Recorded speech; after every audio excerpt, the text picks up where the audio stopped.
Hey everybody, James Brierton here. Welcome to this week's edition of Carolina Weather Group for this Wednesday, September 19th, 2025. In some new decors, welcome to the set of live impact news here at the WCNC Charlotte studios. We're going to bring you a special edition. I'm stuck at work this week, and we've made arrangements to bring you a special program right here on this week's edition of the Carolina Weather Group feed. We're going to join with Chief Meteorologist Brad Panovich from here at WCNC Charlotte, Tim Buckley, the Chief Meteorologist at WFMY in Greensboro, and yours truly for an edition of live impact news. If you like what you're about to see and hear here, you can join us weeknights at 6:30 on WCNC Plus or WFMY Plus on your smart TV, in addition to, of course, subscribing to the Carolina Weather Group each Wednesday night at 9 o'clock, right here, wherever you're watching or listening to podcasts. So that's a little preamble to explain to you why this week's show might look or sound a little bit different than usual. The Carolina Weather Group is back next week with a special episode marking 1 year since Hurricane Helene. So I hope you'll join us for that.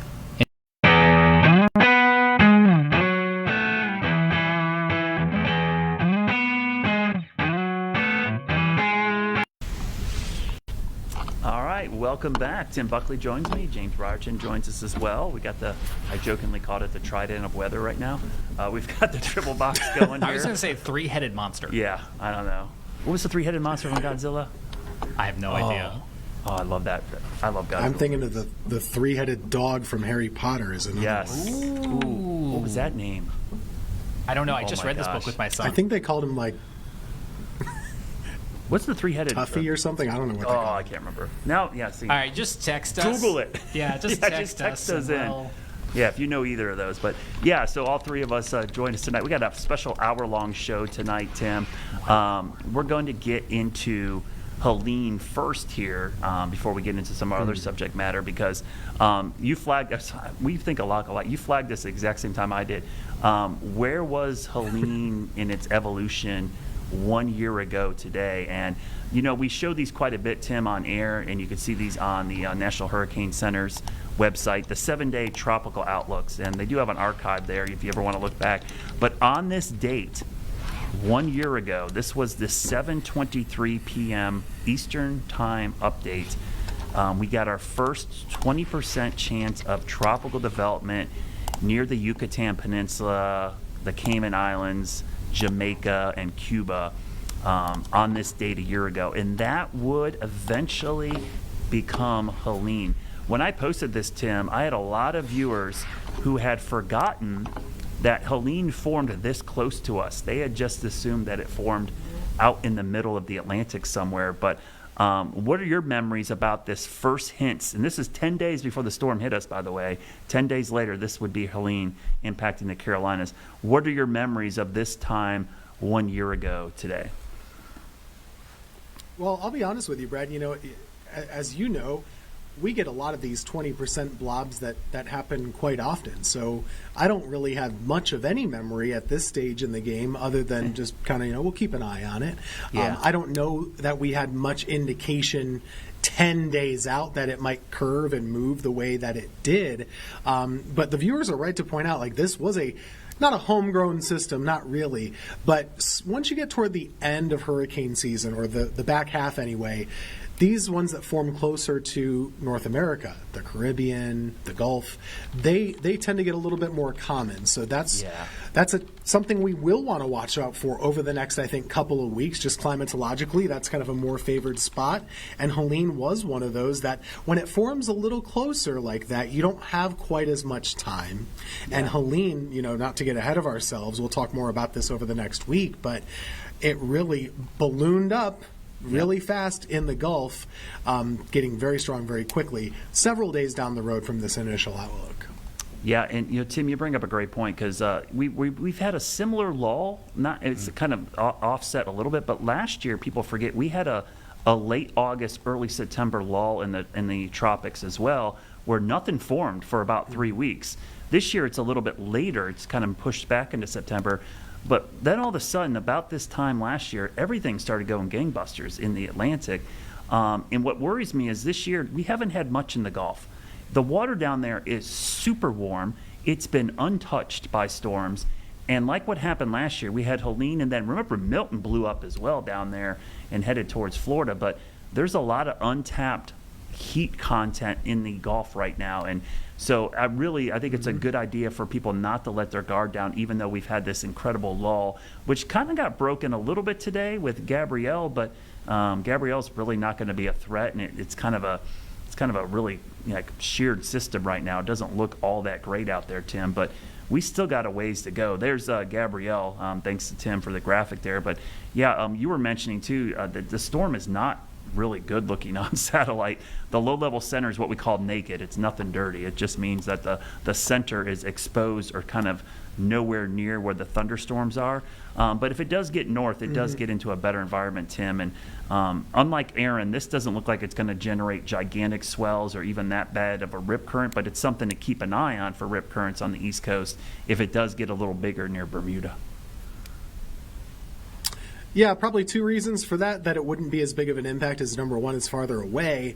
But even still, the ones that are far away can have some impact. But this one, it should be a lot weaker. Yeah. Remember how strong Aaron was for so many days? I mean, when you're a Cat 4, Cat 5, something or other, you're pushing all that energy for a long time. Momentum is a real thing. It doesn't look like this one is going to have all that much momentum with it.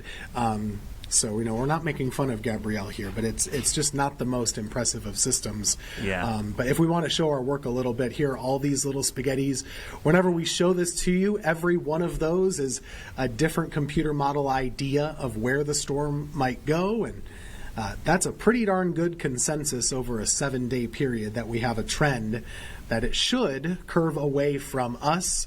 And, part of that reason is we should have some troughing.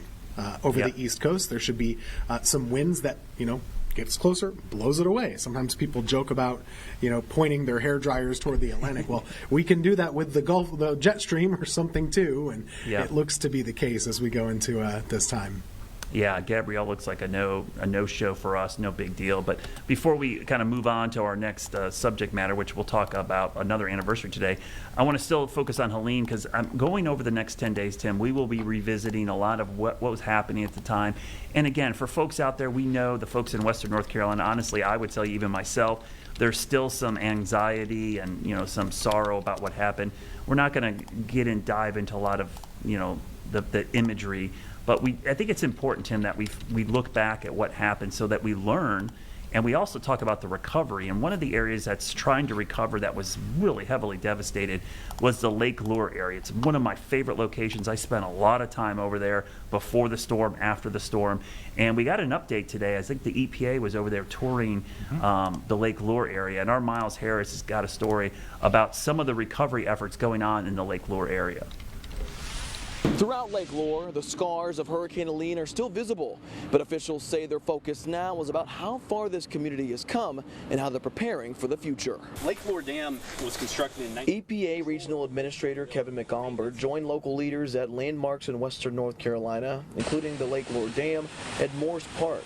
Together, they marked 1 year since the storm, highlighting recovery efforts already accomplished and the work still underway. We are doing a lot and have done a lot to try to help with the situation, and we're going to continue to do what we can to help. From restoring critical infrastructure to reopening public spaces, officials say progress is steady, but they also acknowledge rebuilding will take time and funding. The damages that were incurred due to the storm have exacerbated all needs for our infrastructure, so especially our sewer and dam. So, we're working each day to try to find funding and working with our engineers that y'all heard from today to continue moving forward to try to replace those systems and be where we need to be. While the EPA has shown support allocating millions through the Resource Conservation and Recovery Act, recovery efforts to areas like Lake Lure could take months and even years, where continued funds are needed to ensure long-term sustainability. Now, officials say that funding will continue in the months ahead, and at 6 o'clock tonight we will dive deeper into why that funding is so important for this community. In Lake Lure, I'm Miles Harris, WCNC Charlotte. Yeah, the Lake Lure, Chimney Rock, Batcave area, that is a very popular tourist area. It was really heavily hit. The Hickory Nut Gorge is the gorge which runs by Chimney Rock, and it's a geologic fascination of mine because when you see this, it's such a sharp canyon. You know that water eventually had to cause that canyon to form.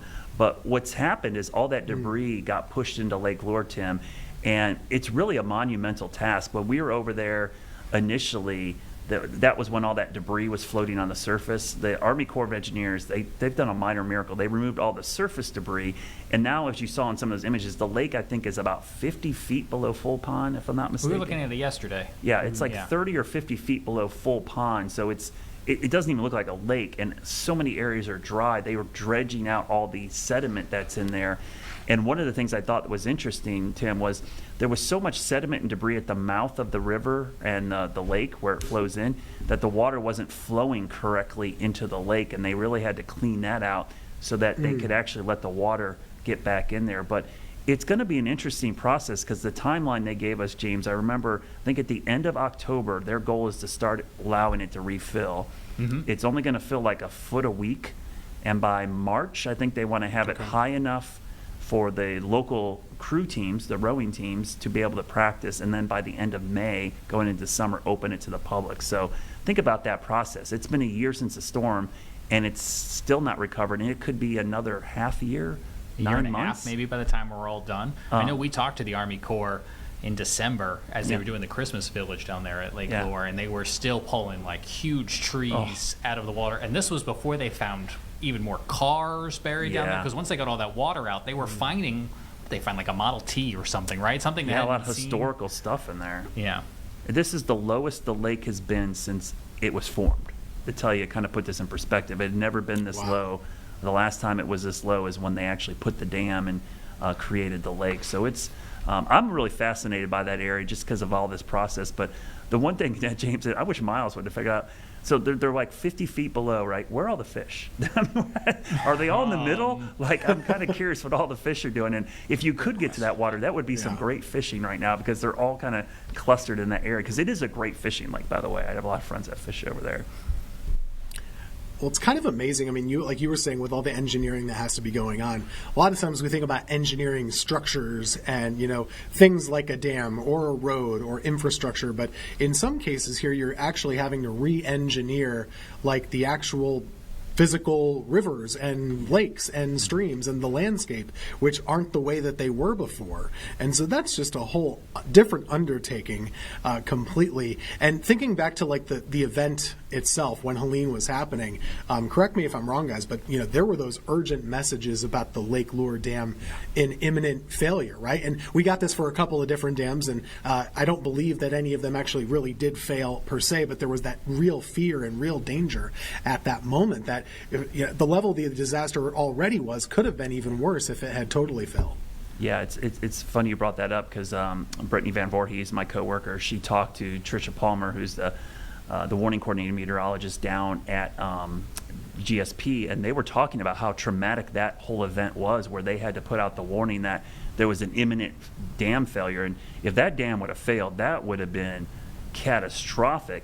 And what was interesting is after the fact, when I went over there, Tim, and I kind of found out the reason they thought the dam was failing was there was erosion on the bank next to the dam. The road had actually collapsed, and so because it was full of water and debris, they couldn't really see the dam, so they just assumed that maybe this meant that the dam was undermined and was going to fail. But what happened was really interesting. When the water did go down, the Corps of Engineers went and inspected it, and they said the dam is in perfect shape. They were stunned how sturdy and well built that dam was. There was really no threat of an imminent failure. It was just some erosion on a bank that had no integrity to do with the dam. So, but the folks at GSP and the local emergency managers, that was a very traumatic event, because they thought they were going to have huge fatalities and destruction. Because remember, at the time, communication was poor. There was no cell service in the Lake Lure area, so getting the warnings out to those people was next to impossible. That's actually some of my drone footage I took.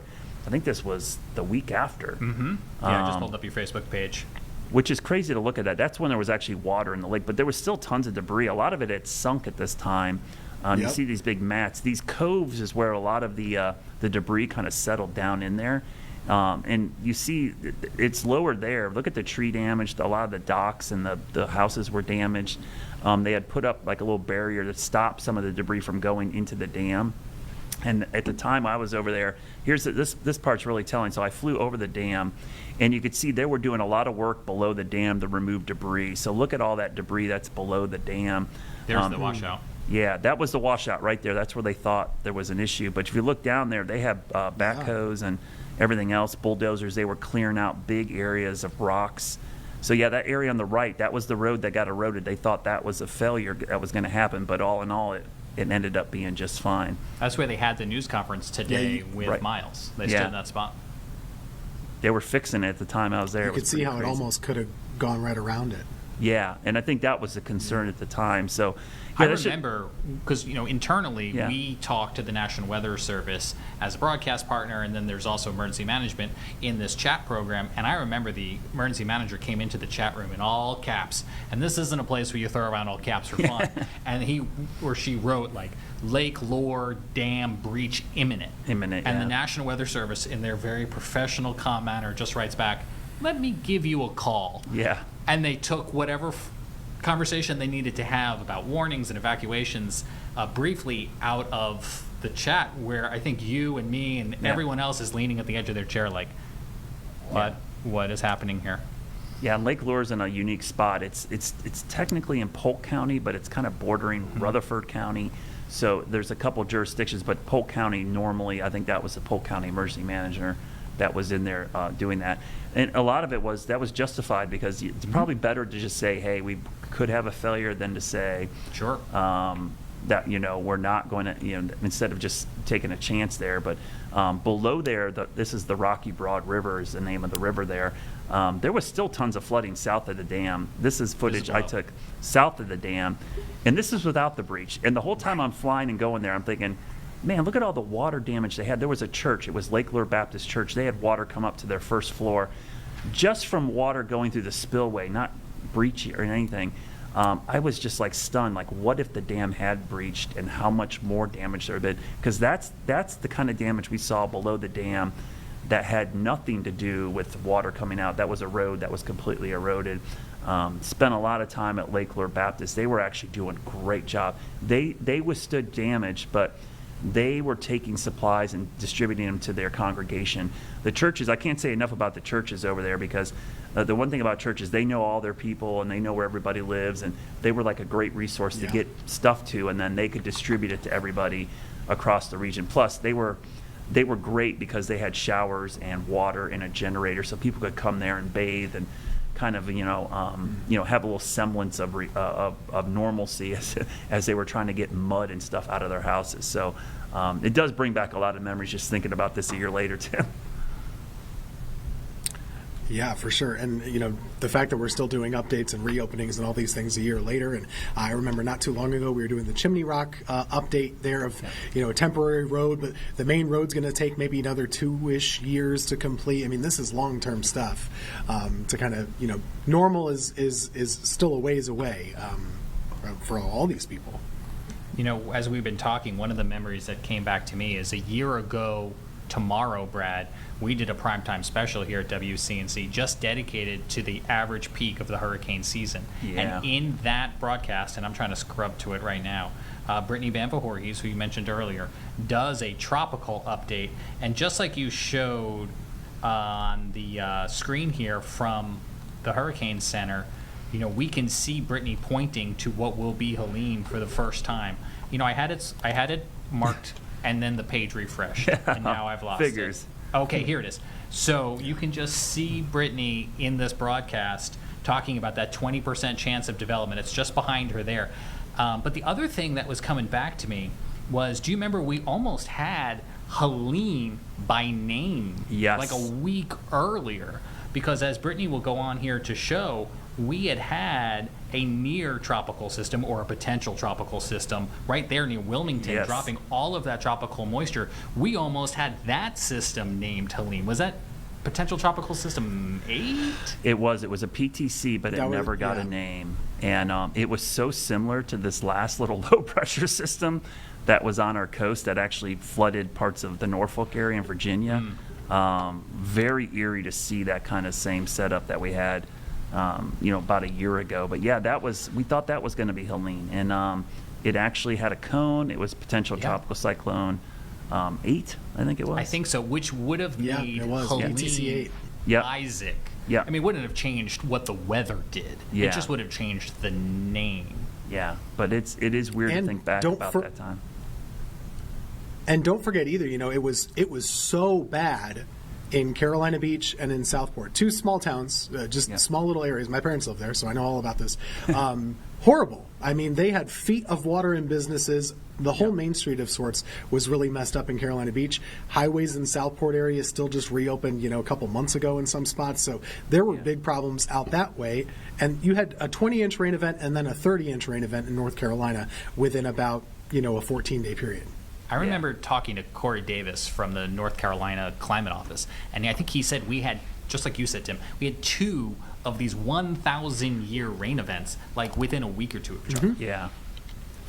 Yeah, that was, I had forgotten that was a PTC. I remember that rain event, but now that you said that, I remember that was going to be potentially Helene and ended up not being one, which is a really good example of like these storms. We sometimes get caught up in labels, Tim, we heard this a lot when I was at the weather conference a couple weeks ago. People don't like upgrade or downgrade as a term because it's all about the impacts. And we focus on the impacts a lot here at both of our stations. And this is a prime example of just focusing on the impacts and not what it's called, because it was going to flood regardless if it was PTC, Helene, a stalled front, a slow-moving thunderstorm. The impacts were going to be all the same. And that's a great graphic that kind of shows you those events that were a week apart and on both the coast and in the western part of the state. And this is a couple days out, we're starting to see the trough of low pressure that's coming down, and we're talking about those rain chances with the predecessor rain event, which starts to about 4 or 5 days out becomes a little clear that we're going to see some kind of pre-event, and then it becomes really clear 3 to 4 days out that we have this predecessor rain event. So I think every day over the next week we're going to be talking more about this, and it is kind of important to look back at this. And I think the importance of looking back, people will, on social media sometimes can be a crazy place when we talk about this stuff. I don't want to hear about it, I don't want to talk about it. It's important because the way that people prepare for future events, Tim, is because they remember these older events. And we talked a lot about this Helene. The reason so many people did not really understand or grasp how bad Helene was going to be, because they didn't remember the 1916 flood, and who would have? They weren't alive. The 1940 flood, or one of the anniversaries we have today is Ivan, which happened in 2004, which is still a pretty long time ago for many folks. But looking back at that event, Tim, it has a similar calling card to these other big flood events in the Western Carolinas, where there was 2 events. It wasn't just the storm, it was a pre-event like we had with Helene, or with these previous floods in 16 and 40 and Ivan, we had back-to-back tropical systems. Ivan was the anniversary today, but people forget a week and a half earlier, Francis, the remnants of Francis hit western North Carolina. And I actually have a map of the 2 tracks. Can I pause you for a second and give you a second to pull up all those maps so I would take a 2-minute timeout? Yes, we'll take a 2-minute timeout. We'll pull up that. And we'll talk about how Ivan hit on this date and caused similar flooding in landslides. In some areas, it was the flood of record before Helene, especially around areas of Asheville, which we'll talk about coming up after the break. Thanks for reminding me about that, James. It's like my one job. Yes. But you have to hit the button. Yes, I will hit it. We need to talk about Queensboro. When you're building your brand, every detail matters, including what you wear. Queensboro Shirt Company makes it easy with easy ordering, free logo setup, and no hidden fees. For more than 40 years, they've helped people and businesses share who they are with the world. With their quality embroidery and print, it's all about honest pricing, small business friendly, and genuine care. Plus, their no returns necessary guarantee means that you can try them absolutely risk-free. Go to queensboro.com to see for yourself why they're the top-rated custom logo apparel company on the internet. And you can scan the QR code on your screen right now or click the link in the description to check out the new Carolina Weather Group merch store powered by Wilmington-based Queensboro. You can support the show and support our local Carolina economy when you check out the Carolina Weather Group merch store for hats, shirts, and more. All right, welcome back. You're looking at a live picture from our Charlotte Motor Speedway camera, which, by the way, just came back online. A little internet issue. You see a lot of people out there, and so if you're wondering what's going on, this is the Bump and Run 5K. This is a cool event. They actually get to run on part of the Roval for this event. So you see all the runners going around. They got a stage set up. They've got tables. This is a big part of the charity events they do out at the Speedway. And again, this is happening right now. It started at 7 o'clock, so they got right on time.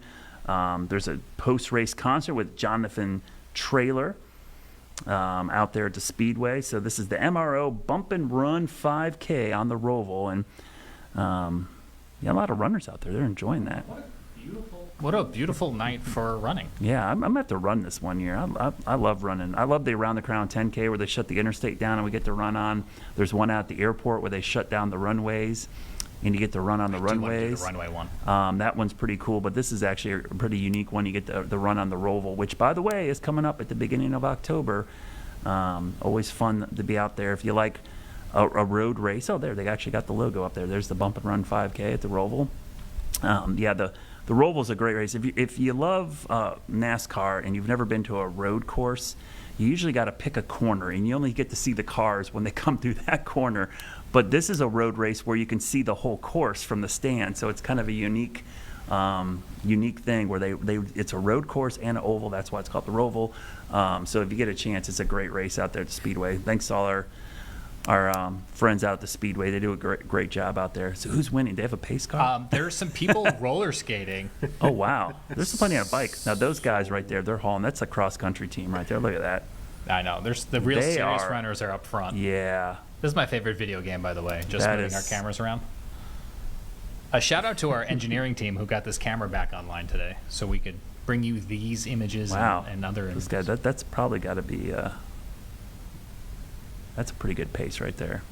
Tim, you tell us all the time how you start your mornings by going to the park and things. Do you run or?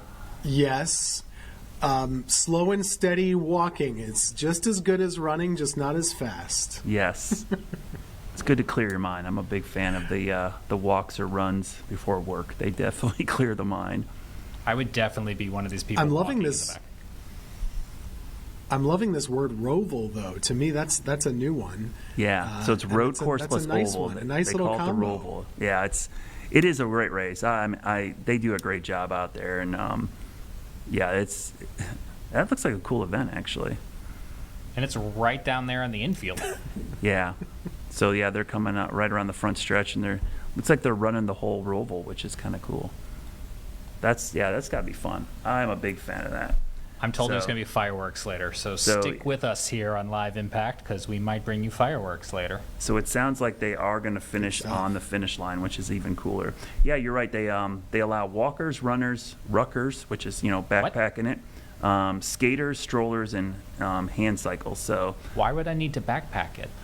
Well, some people, got the weighted vest. I got one of those. You try those weighted vests, people. Get you walking around those neighborhoods. But no, it's like, if you put the back on, if you go hiking, a lot of people will train with weighted packs so they can get ready for a hike. And so that's always kind of a cool thing. So, you're looking at live pictures out there. Gorgeous evening out there tonight as we take a look at our Speedway camera. This is Live Weather Impact Overtime Extended Edition, and we're just going to do commentary of this 5K. Yeah. But, we should have play-by-play. Like, we're doing play-by-play, these guys. No, I'm impressed with the people in the front. They're hauling. Man, if I could do that in 25 minutes, I'd be happy. They're probably going to be trying to find the lead. Some 16 or 18-minute 5Ks coming in here. I will tell you, I was able to actually go with Ty Gibbs in a Toyota. I can't remember what it was. It was off the lot. He took me on the Roval, and it was crazy how fast we drove. But also, didn't realize how many hills and bumps there were in the Roval. There's sections where, because you're so low to the ground, you can't see over the hump in the road. And I was really impressed with the way they drove on there. So that's a look at the Roval right now as they're running the Bump and Run 5K out there. They're going to come back around, then they're going to go around the whole oval part. So they're still in the road course here. They're going to come back out here. Yeah, coming into turn one, Brad. Yeah, this is well, there's a lot of turns in the Roval, but this is typically turn one for the oval race. Is he wearing polka dotted shorts? Yeah, you don't want to go over those those little strips there. There's a chicane in the back, so I wonder if they're going to run right through that and not go through that. That's going to be interesting. So the guys in the bikes pacing, those guys are hauling. They're doing pretty good. All right, we'll check back in on this Yeah, later. we'll see where they go. We'll see who finishes there and their times are. But yeah, getting back to today's anniversary, we were talking a little bit about Ivan. And, you know, what's interesting about Ivan, I remember a lot of things about Ivan. Obviously, I was working in Charlotte, but a year later, Katrina happened. And we talked about Katrina earlier. And, Tim, one of the connections to Ivan and Katrina is, so Ivan happened in 2004. Katrina happened in 2005. And part of the social, I want to say, communication issues with Katrina was Ivan initially looked like it was going to make landfall in southeastern Louisiana near New Orleans. And everyone evacuated New Orleans in 2004. And at the last minute, I wouldn't say last minute, but the days leading up, Ivan shifted east towards like Gulf Shores, Alabama, and the Florida Panhandle.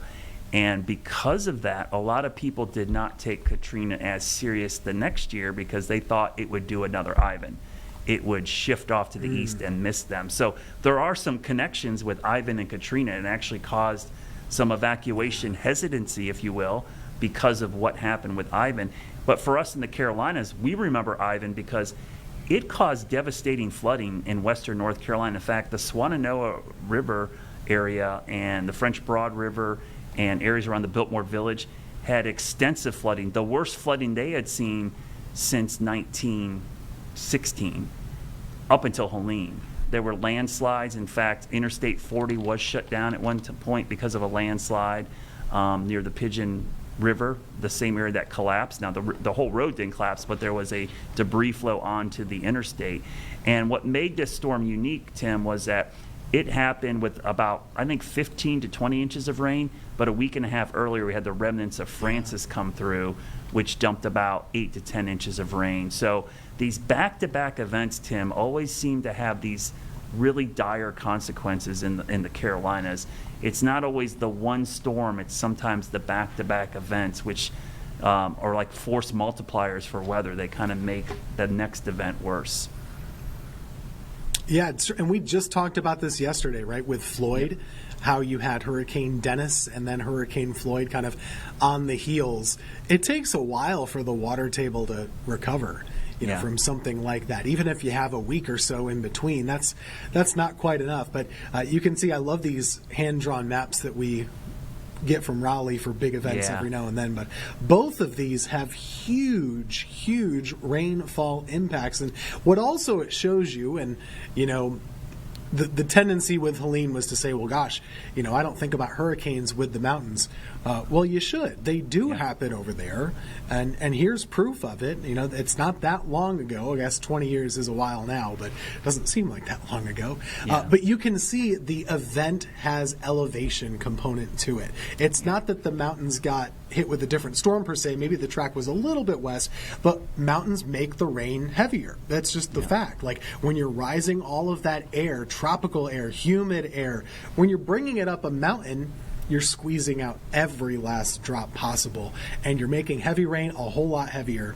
And that's kind of why it's so dangerous out there. And then when the water's falling on the ground, well, you have natural hazards like landslides that you don't have to worry about a landslide in Charlotte. You know, you don't. It's not really the same idea. So they're very dangerous out that way, and they are a part of our state's climate. Whether we think about it as much or not is another story. But this is proof that, you know, it's happened before, and it happened again last year, just in a much worse way with Helene.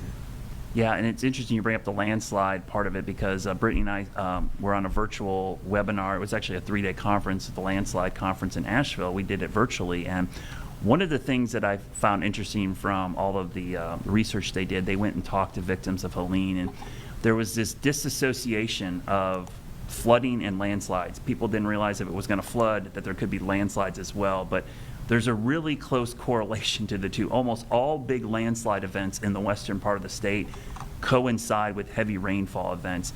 And part of it is just the geology and geography, topography of our mountains. There's a shallow layer of topsoil. There's still clay and rock underneath there. And I know you've got this great graphic, Tim, that kind of shows how these landslides happen. But when that top layer gets saturated, it's kind of like avalanches out west. When you get this loaded up snow on the surface and a weak layer below it, the slope gives way. And this is what causes a lot of the landslides in the Carolinas. So these events that cause heavy rain end up causing landslides and mudslides as well. And I think it's something that hopefully viewers and listeners and watchers now kind of understand. When there's going to be heavy rain in the mountains, you should assume that there's going to be some threat of landslides.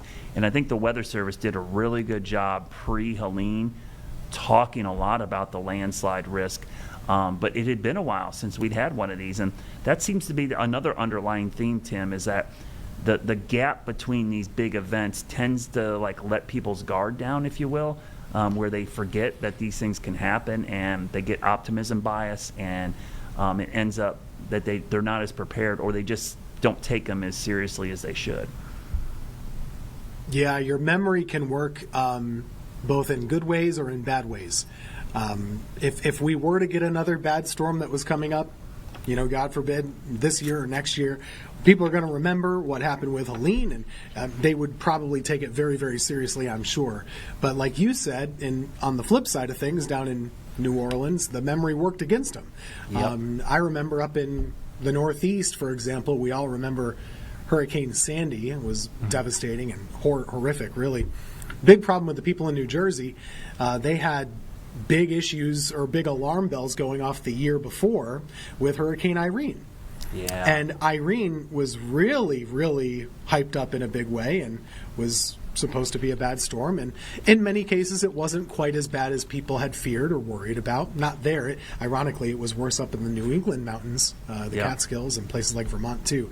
But when Sandy came in, they said, well, I stayed here I left maybe for Irene. I don't want to leave for this one. It wasn't that bad. And you saw exactly what happened that time. And it was horrible, the worst storm of their lifetimes. So memories can be good. They can also be bad. It's important to kind of take each storm as it comes, I think, because you never quite know what you're in for in that case. Yeah. James, bring up my my graphics because I want to show you the track. One of the other things that was really interesting about Ivan, and I remember this at the time, so I'm going to grab my cursor here so hopefully I can actually point to something. So just so you guys know, this first track right here, this darker pink, this was the remnants of Francis that came up here. But this track is Ivan. So notice it was going towards New Orleans, and it took that right turn. It went up through eastern Tennessee, western North Carolina, went up through Virginia, and then it reemerged into the Atlantic.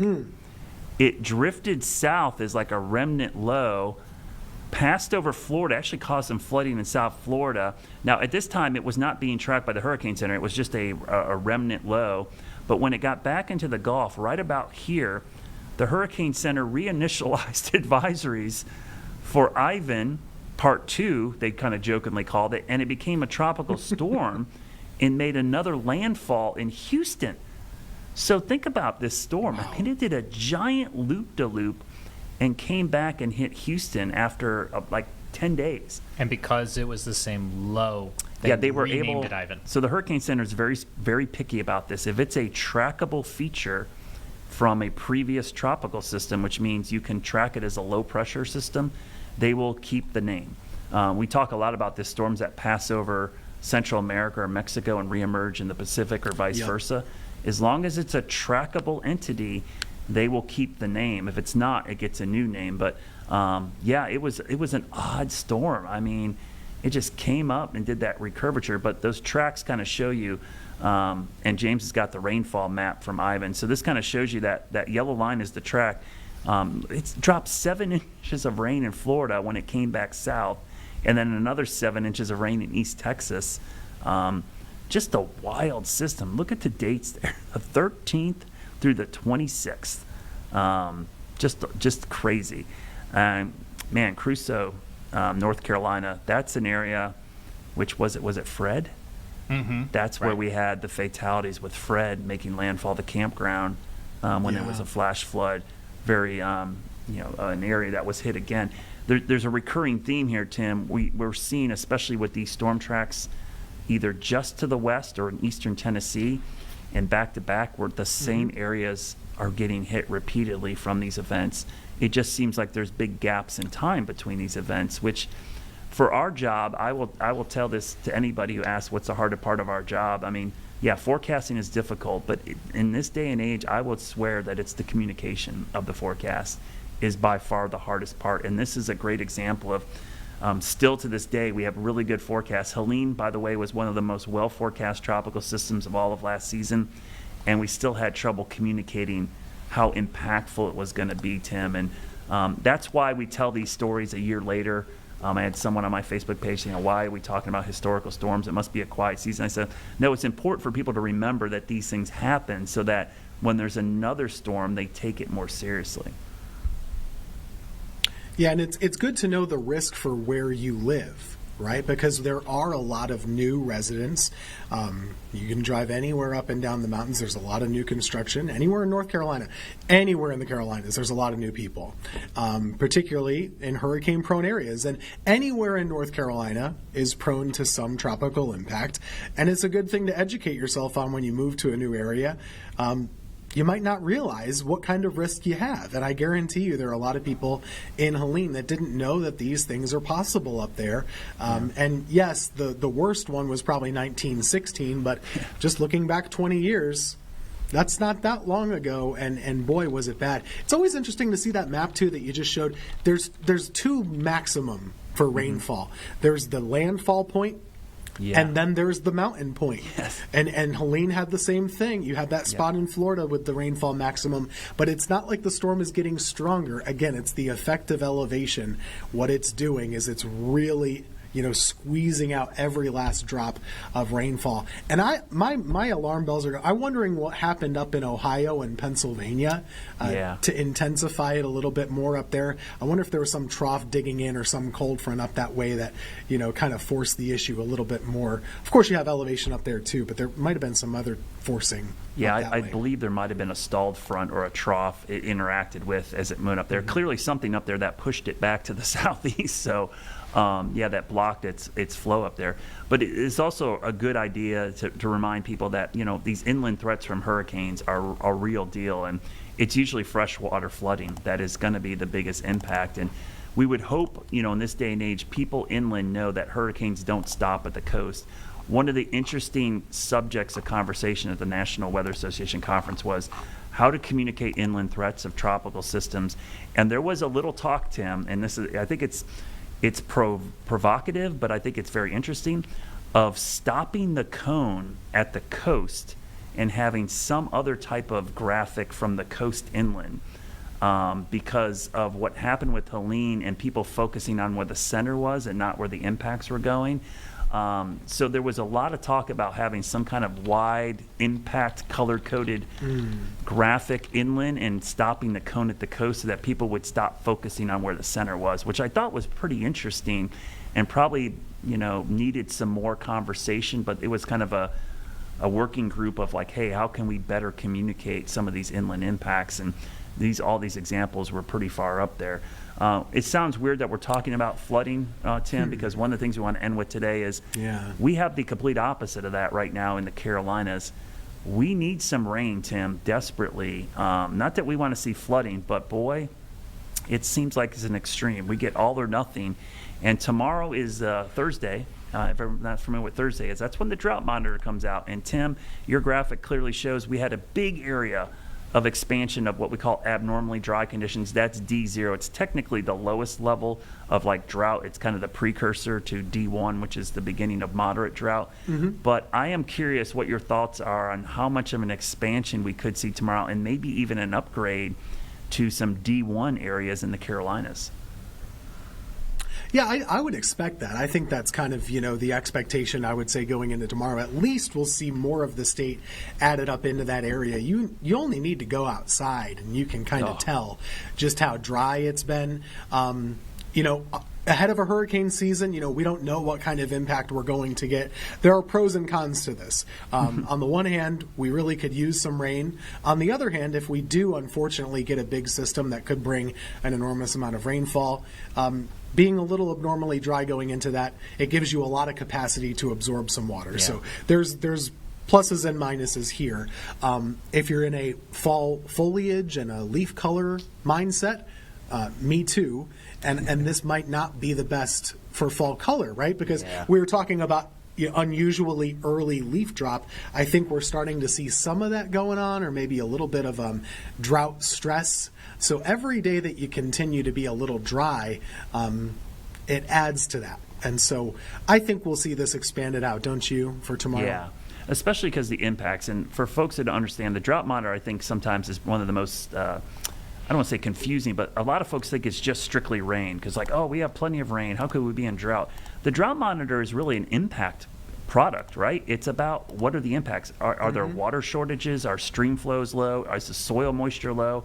And really one of the biggest one is agricultural impacts. And as you mentioned, Tim, if farmers are having dry fields or they're having yield issues because of dry weather, that's going to raise the drought monitor. And something we've got to keep a close eye on, and this is something I am going to watch closely, we're getting into that secondary fire season here in the fall, the wildfire season. Yep. When the leaf drop starts to happen, you have a lot of fuels because the vegetation goes dormant, and it starts to get windy here in the Carolinas. So if we stay dry, we've got leaves, the normal dry vegetation in the fall, but we've got all this timber from Helene, which has now been sitting out for a year and is what we call seasoned. It's become dried firewood. So that's another impact we're going to have to watch carefully.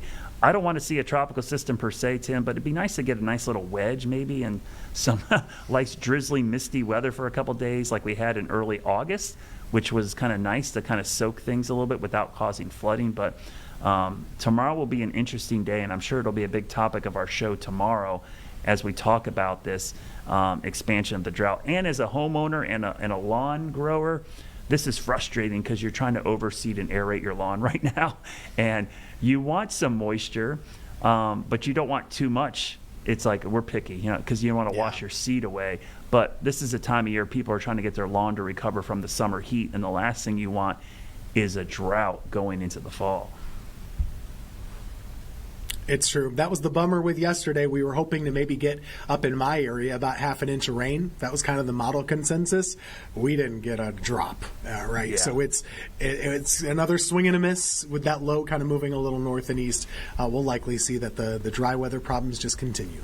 Yeah. With 30 seconds to go in the show. Yeah. Where our runners are coming across the finish line at Carolina. Ooh. At the Charlotte Motor Speedway. All right. Run through the line. Run through the line. You gotta go. Come on. Finish strong. I'm going to see someone do donuts now. Still burnout. Confetti falls. Yeah, there you go.